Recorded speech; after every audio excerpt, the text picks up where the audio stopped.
नमस्कार। आप देख रहे हैं प्रदेश का सबसे भरोसेमंद news channel India news, Uttar Pradesh Uttarakhand. मैं हूं आपके साथ अतुल प्रताप सिंह। महारथी में आज बात एक ऐसे नेता की जिसके पीछे ना तो सियासत की विरासत थी और ना ही कोई बड़ी पार्टी, लेकिन उस शख्सियत ने राजनीति में अपनी मेहनत और संघर्ष से ऐसी बुलंदी हासिल की जो आज एक मिसाल है। महारथी में आज बात मायावती की, जो बदलते भारत की सियासत का मुख्य चेहरा है।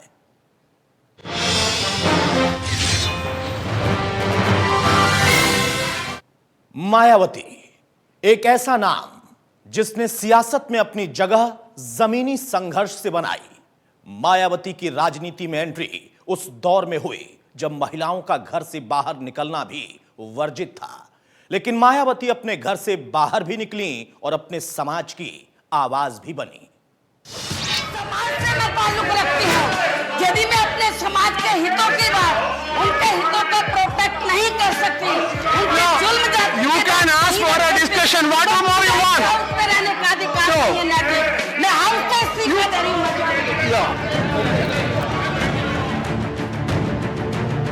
हरिजन से सर्वजन तक दलित राजनीति का बड़ा चेहरा, बदलते भारत की बदलती तस्वीर।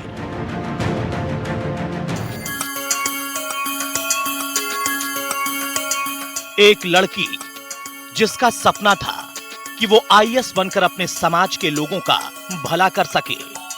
उसका सपना था कि वो सबसे निचले तबके को वो सम्मान दिलाए जो उसे आज तक नहीं मिला।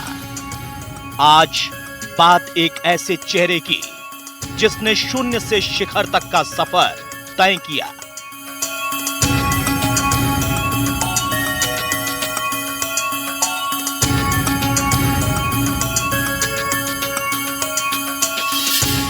और जब वो सबसे बड़े सूबे की मुखिया बनी तो हर कोई हैरान रह गया। आज बात मायावती की या कहें बहन जी की।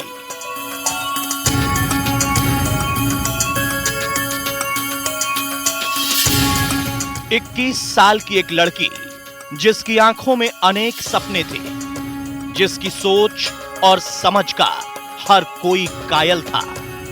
कहानी में आगे बढ़े इससे पहले थोड़ा अतीत में चलते हैं। सामान्य दलित परिवार की बेटी थी और ऐसा भी नहीं था कि राजनीतिक घराने से हूँ, ऐसा भी नहीं हूँ कि पैसे वाले परिवार से हूँ। तो एक छोटे परिवार से, दलित परिवार से वो निकल के आई। उन्होंने अपनी मेहनत से, इसमें भी कोई दो राय नहीं कि मायावती ने बहुत मेहनत की और पूरे देश का, प्रदेश का पूरा भ्रमण किया और वहाँ दलितों को में अलग जगाने का काम किया। 15 जनवरी 1956 को दिल्ली में डाक तार विभाग के अनुभाग प्रधान के पद पर कार्यरत प्रभुदास के घर में एक बेटी का जन्म हुआ। 6 भाई और 2 बहनों में मायावती सबसे बड़ी हैं। मायावती की मां रामरती सामान्य गृहिणी थी। मायावती शुरू से ही पढ़ने में काफी तेज थी। दिल्ली यूनिवर्सिटी के कालिंदी कॉलेज से बीए, मेरठ यूनिवर्सिटी से बीएड और दिल्ली यूनिवर्सिटी से एलएलबी कर चुकी मायावती दिल्ली के एक स्कूल में टीचर थी। मायावती एक ऐसी बेटी जो परिवार का सहारा थी। परिवार को उनसे बहुत उम्मीदें थी। घर वाले चाहते थे कि मायावती की सरकारी नौकरी लग जाए तो बेटी का भविष्य संवर जाएगा। लेकिन कहते हैं ना, होता वही है जो किस्मत में लिखा होता है। मायावती की किस्मत में सरकारी नौकरी से कहीं बड़ा लिखा था। भविष्य के लिए एक बहुत अच्छा इतिहास है। कुछ खामियों और खराबियों को छोड़ दिया जाए, एक साधारण परिवार की लड़की, एक दलित परिवार की लड़की जिसकी ज़िंदगी अभाव में गुजरी हो, उसकी इच्छा शक्ति की दाद देनी पड़ेगी। लेकिन कहा जाता है कि जब आप शून्य से शिखर की ओर बढ़ते हैं तो फिर आपको अपनी गलतियों को लगातार सुधारने का प्रयास करना चाहिए, न कि उनको लगातार दोहराना चाहिए। साल 1977 देश में इमरजेंसी का काला दौर खत्म हो चुका था। उस समय के सबसे बड़े दलित नेता राजनारायण ने दिल्ली के कॉन्स्टिट्यूशनल क्लब में जाति तोड़ो नाम से एक 3 दिवसीय सम्मेलन का आयोजन किया। मायावती भी इसमें शामिल हुई।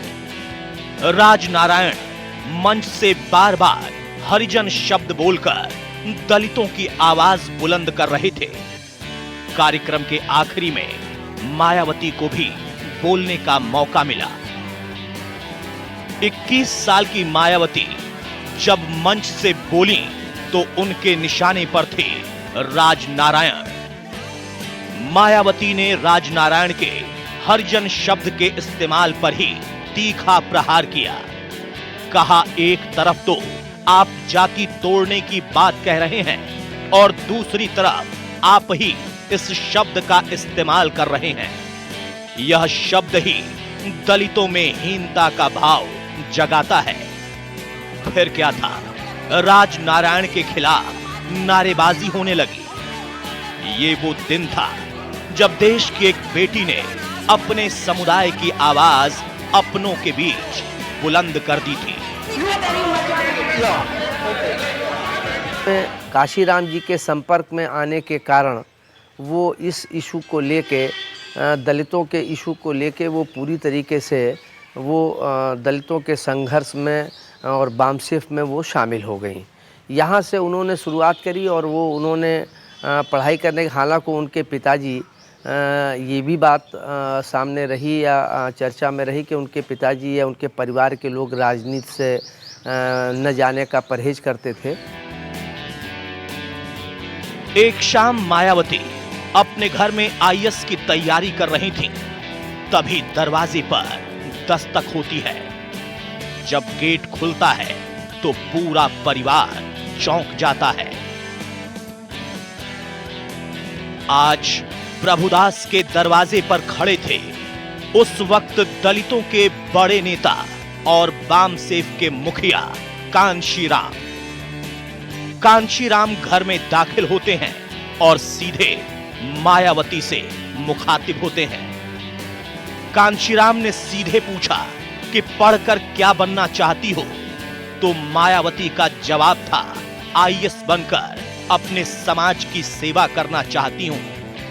कांशीराम ने कहा, कोई फायदा नहीं होगा, क्योंकि देश और प्रदेश की सरकारें जो चाहेंगी वही करना होगा और हमारे समाज में कलेक्टर की कमी नहीं है। कमी है तो एक ऐसे नेता की जो उनसे काम करवा सके। कांशीराम की ये बात मायावती के दिल को छू गई। उस दिन मायावती ने तय कर लिया था कि अब आईएएस नहीं, आईएएस से काम कराने वाली नेता बनना है।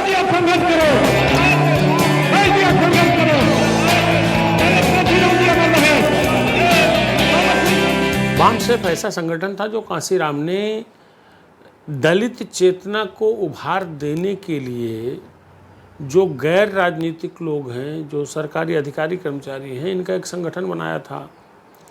और एक ऐसा दौर था जब वास्तव में दलित वर्ग में एक छटपटाहट थी और कांग्रेस से अलग होने की एक चाहत उनके भीतर थी और कांशीराम का ही उद्देश्य भी था। तो मायावती चूँकि एक प्राइमरी स्कूल में टीचर थी और उनके मन में कहीं न कहीं से दलित चेतना का एक भाव था, उस सिलसिले में वो कांशीराम से मिली और बामसेफ में सक्रिय हुई। मायावती ने कांशीराम के प्रस्ताव पर कई दिनों तक सोचा। अंबेडकर की विचारधारा से प्रभावित मायावती की सोच दूसरे दलित नेताओं से अलग थी। वो उस तबके के लिए कुछ करना चाहती थी जिसके दरवाजे पर चिट्ठी पहुंचने में भी महीनों लग जाते थे। और आखिर वो दिन आया जब मायावती ने कांशीराम के बामसेफ का झंडा थामा और दलितों के आंदोलन के लिए चल पड़ी।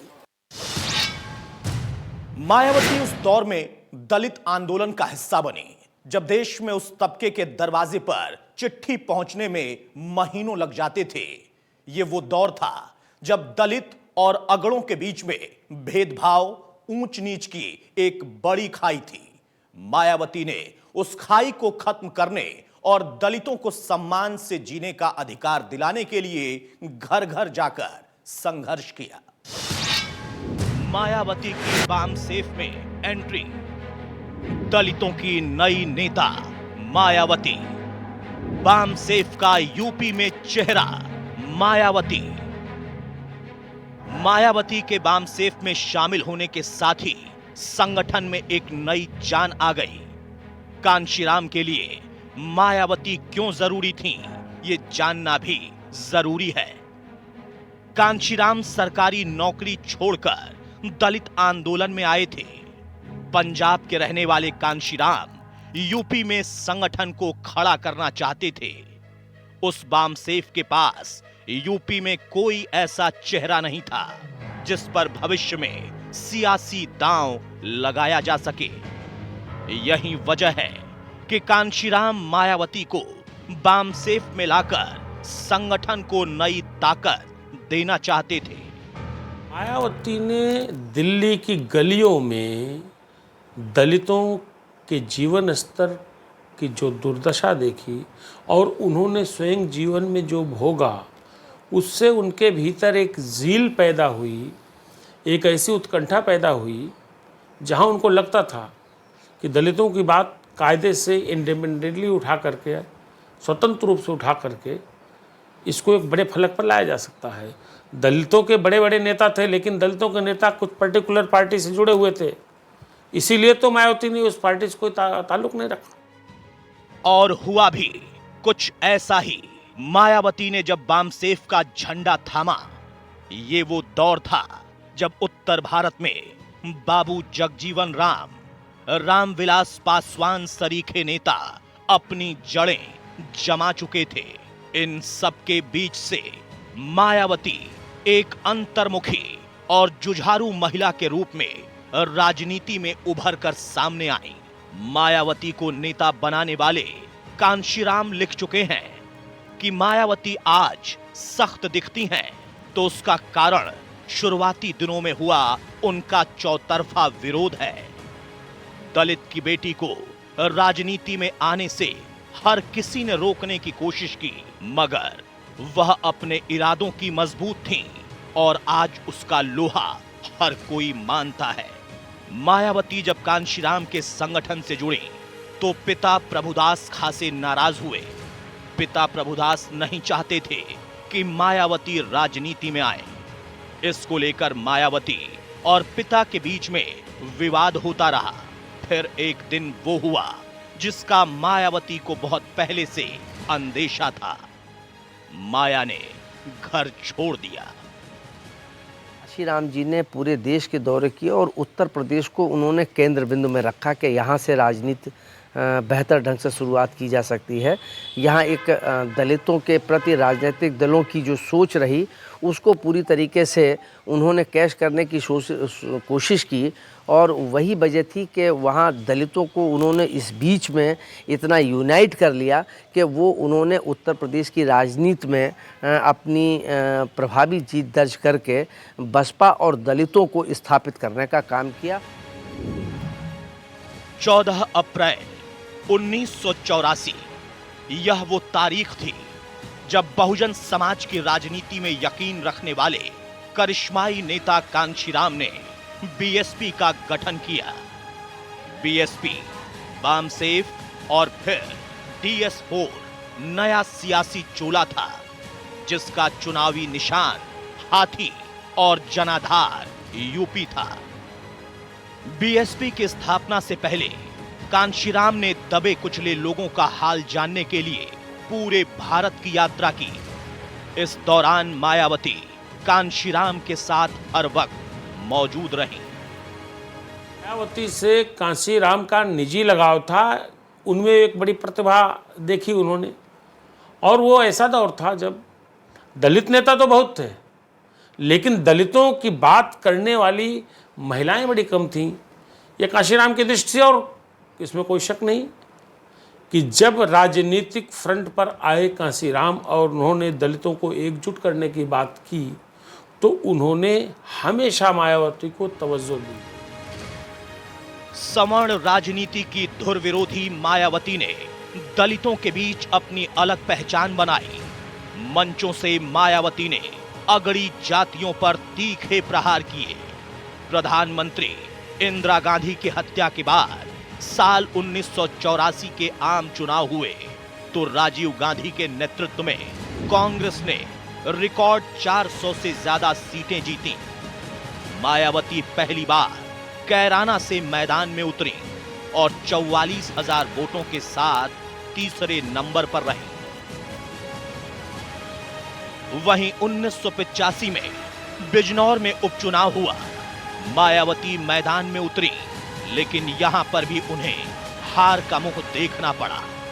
साल 1987 हरिद्वार में उपचुनाव हुए। मायावती को एक और हार का स्वाद चखना पड़ा। लगातार 3 चुनावों में हार के बाद भी मायावती के इरादे कमजोर नहीं हुए। मायावती और कांशीराम लगातार संघर्ष करते रहे और फिर आया साल 1989 का वो दौर जब केंद्र की राजीव गांधी सरकार बोफोर्स कांड के जाल में फंसी दिखी। देश में वीपी सिंह की लहर थी। मायावती बिजनौर से चुनाव लड़ी और इस बार वो किला फतह करने में कामयाब रही। 89 में देखें तो काशीराम ही नेता थे और काशीराम के प्रति ही दलितों का भरोसा था। हाँ, मायावती चूँकि उनके साथ जुड़ी हुई थी, मायावती ने भी बहुत मेहनत करी और मेहनत करके अपनी वहाँ दलितों के बीच में एक पहचान बनाई। ये तो मायावती का कारण रहा, लेकिन मायावती की वजह से चुनाव जीता ऐसा नहीं, उसका पूरा श्रेय काशीराम जी को है, क्योंकि काशीराम जी के सही हित चिंतक दलितों के थे। मायावती की जीत के साथ ही बीएसपी में जान आ गई। तेजी से पार्टी का संगठन बढ़ने लगा और बढ़ने लगा मायावती का पार्टी में कद। बीएसपी में काशीराम के रहते मायावती ने नंबर 2 की पोजीशन हासिल कर ली थी, लेकिन यहां तक पहुंचना मायावती के लिए भी इतना आसान नहीं था। उनके समानांतर पार्टी के अंदर कई नेताओं ने इसका विरोध किया। यह भी सच है कि पार्टी काडर के कई नेताओं ने या तो बसपा को छोड़ दिया या फिर हम यूं कहें उनको निकाल दिया गया। लेकिन यह बात भी उतनी ही सच है कि मायावती का विरोध करने वाले राजनीतिक तौर पर उतना आगे तो नहीं बढ़ सके, लेकिन हां, मायावती जरूर आगे बढ़े। साल 1989 ये वो दौर था जब देश में सियासी हवा बहुत तेजी से बदल रही थी। देश में मंडल कमंडल के साथ साथ गठबंधन की सियासत का दौर शुरू हो चुका था। लेकिन इन सबसे अलग मायावती और कांशीराम दलितों के अधिकारों के लिए सड़कों पर थे। मकसद केवल एक था, दलितों को मिले समानता का अधिकार।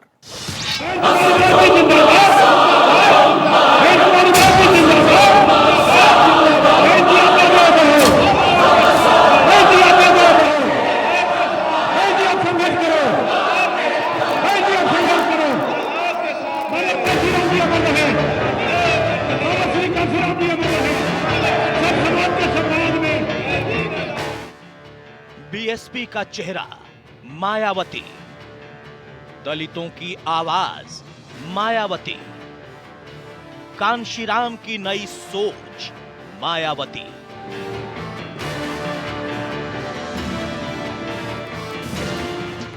देश में 1989 के बाद सियासत तेजी से बदल रही थी। अब राजनीति में मंडल और कमंडल के साथ साथ गठबंधन की मजबूरी का दौर शुरू हो चुका था। जहां वीपी सिंह ने धूल फांक रही मंडल कमीशन की रिपोर्ट को लागू कर दिया था, वहीं बीजेपी राम रथ पर सवार थी।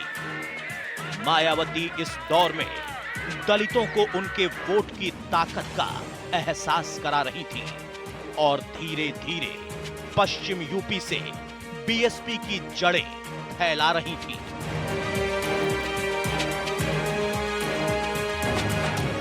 ये सियासत का वो दौर था कि कौन सा दल सुबह किसके साथ है और शाम में सूरज ढलने के साथ किसके साथ वो टी पार्टी कर रहा है।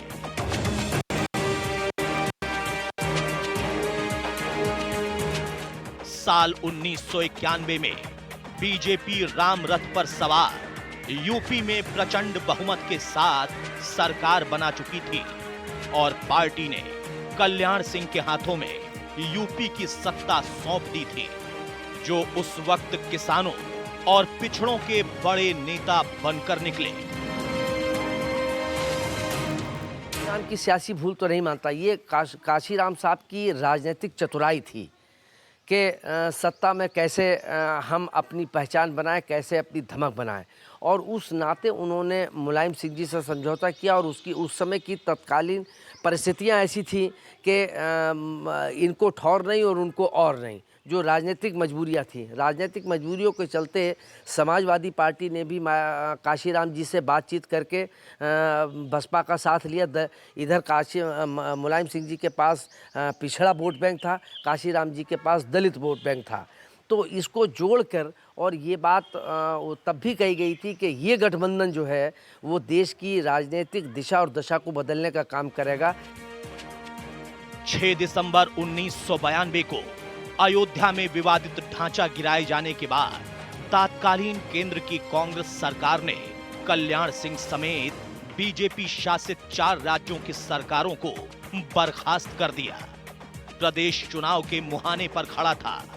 बीजेपी को पूरा भरोसा था कि राम लहर उसे आसानी से दोबारा सत्ता में पहुंचा देगी। देखिए, मायावती में स्थायित्व की राजनीति का अभाव रहा, और जब आप एक बार कोई कामयाब फार्मूला इस्तेमाल करते हैं और फिर उसी को रिपीट करने की कोशिश करते हैं, लेकिन आपके प्रोमिसेस में, आपकी वचनबद्धता में, आपके सलूक में, आपके अप्रोच में जब कमी होती है तो निश्चित रूप से आपके साथ जो है वो आपसे पिछड़ने लगता है। उस वक्त कांशीराम और सपा के मुखिया मुलायम सिंह यादव की नजदीकियां चर्चा का केंद्र बिंदु बन रही थीं।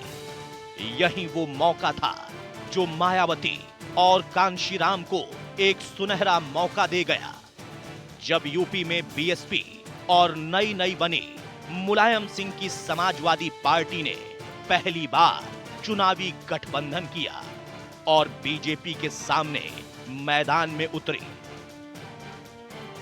चुनावों में एक नारा बड़ी जोर शोर से चलाया गया, मिले मुलायम कांशीराम, हवा में उड़ गए जय श्री राम।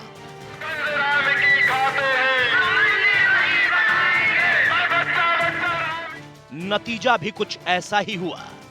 बीजेपी के मंदिर आंदोलन को जनता ने नकार दिया। दलितों को जोड़ने का काम मायावती और काशीराम ने किया, और वही कारण रहा कि जितने और जो दलितों के हितों की बात करते रहे और उसके पीछे वो राजनीति उनका मकसद रहा, दलितों को जोड़ने का मकसद नहीं रहा। ये सच है कि काशीराम जी ने और मायावती ने दलितों को जोड़ा और उनके हितों को जगाया, उनमें राजनीतिक और सामाजिक जो उनकी भावनाएं थी उनको उकेरा और उनको उसके साथ अपने साथ उन्होंने जोड़ने का काम किया। ये एक प्रमुख कारण रहा।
नाकामियों को दुरुस्त करने की कोशिश कम की।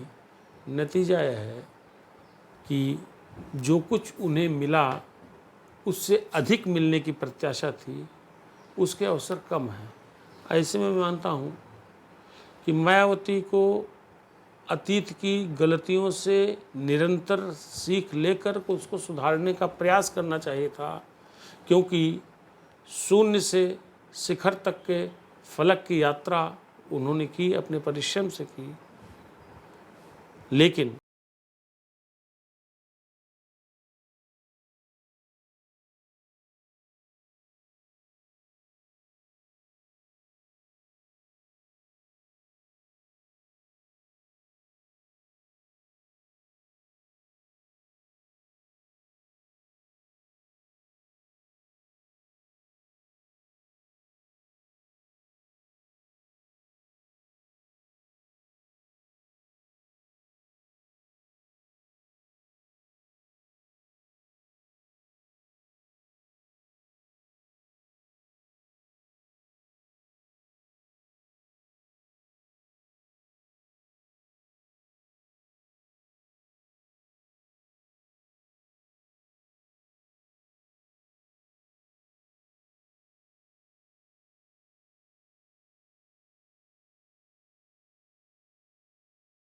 बहादुर मसूद अहमद सरीखे नेता काशीराम और बीएसपी से दूरी बना रहे थे।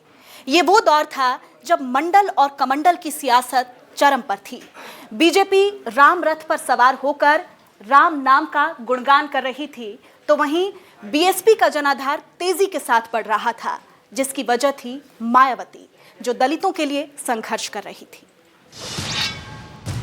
यूपी में बीएसपी की बड़ी सियासी पारी गठबंधन के साथ ही शुरू हुई। पहले सपा, फिर बीजेपी। मायावती ने सत्ता के लिए कई सियासी गठजोड़ किए। पार्टी में गठबंधन के साथ ही सियासी नारे भी बदलते रहे, और यही वजह है कि बीएसपी जिस मजबूती के साथ खड़ी हुई थी, उस मजबूती को कायम नहीं रख पाई।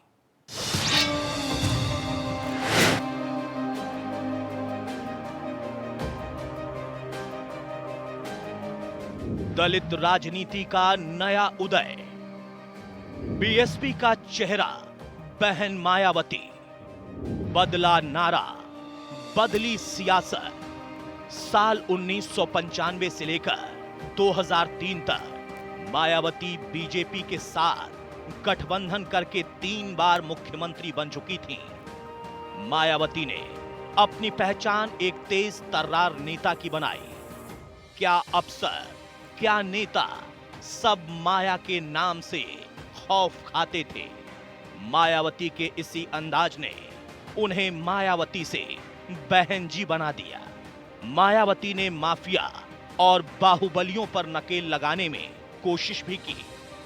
राजा भैया इसका सबसे बड़ा उदाहरण है। ये मायावती के फैसलों का ही नतीजा था कि कई मौके ऐसे भी आए जब बीजेपी गठबंधन को लेकर असहज हो गई। अगस्त 2003 आते आते बीजेपी और बीएसपी के रास्ते पूरी तरह से अलग हो गए। ऐसे में मायावती के सामने फिर उनके धुर विरोधी मुलायम सिंह आ गए।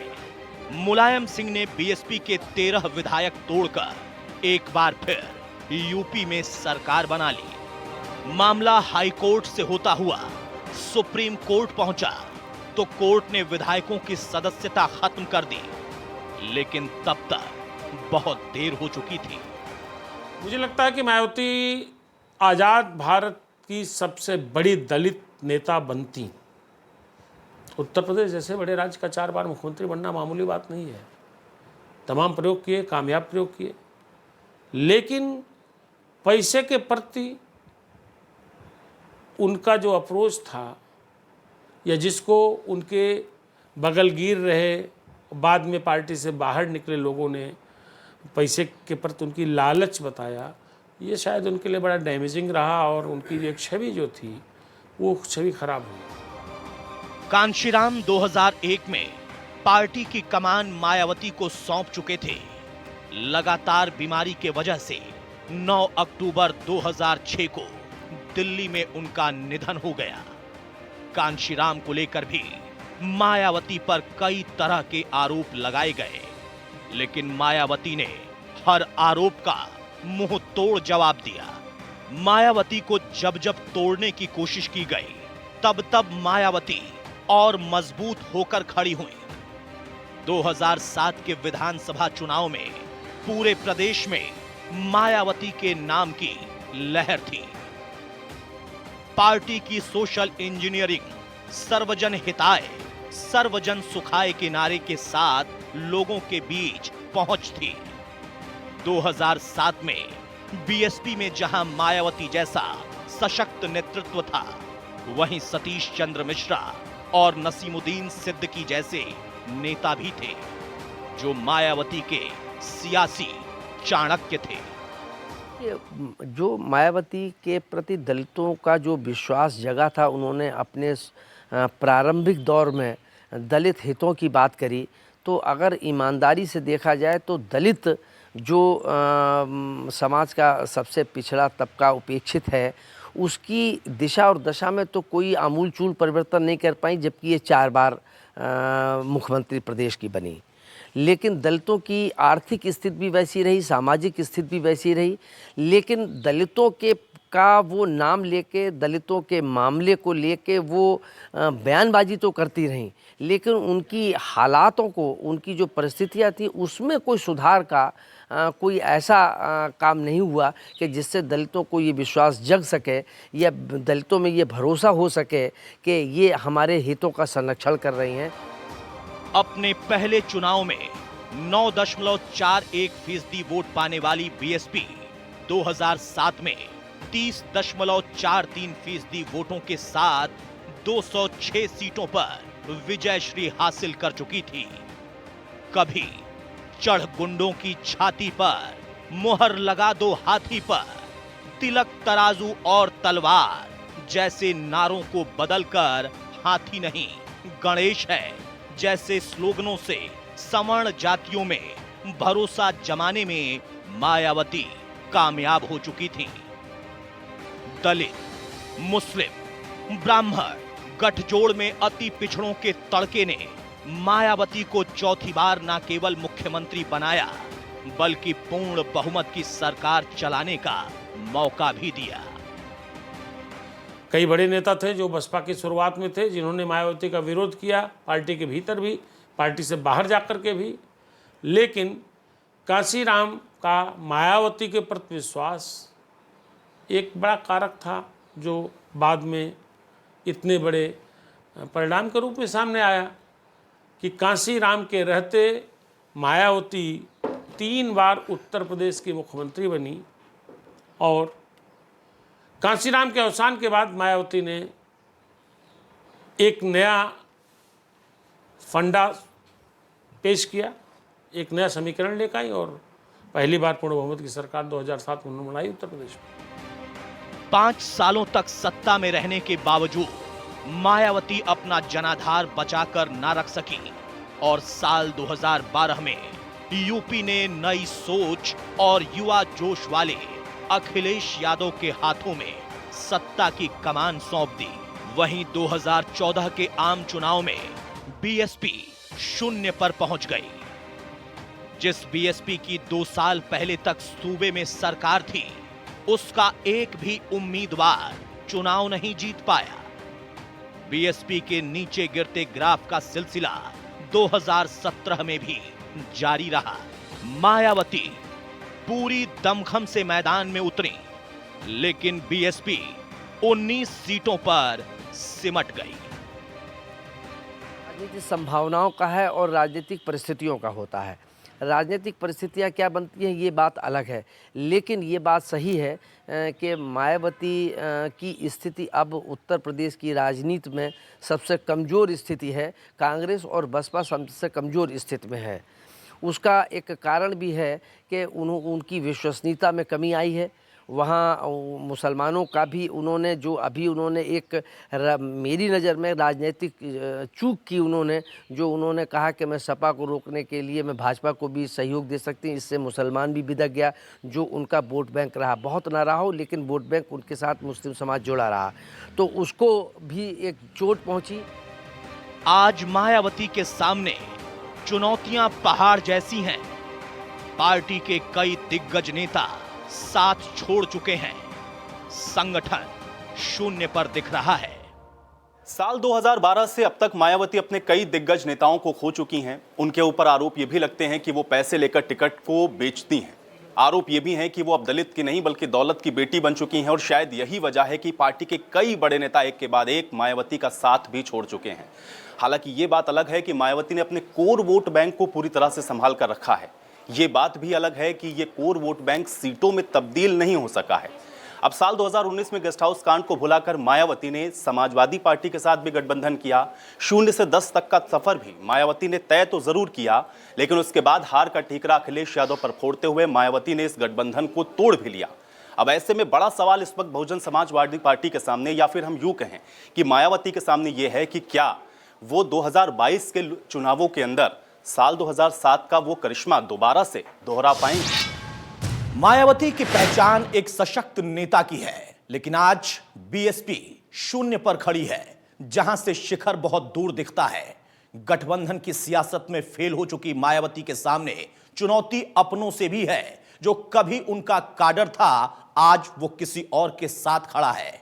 ऐसे में बड़ा सवाल उठता है कि क्या मायावती पार्टी में वो जान एक बार फिर से फूंक पाएंगे, जिससे बीएसपी एक बार फिर सत्ता पर काबिज हो सके।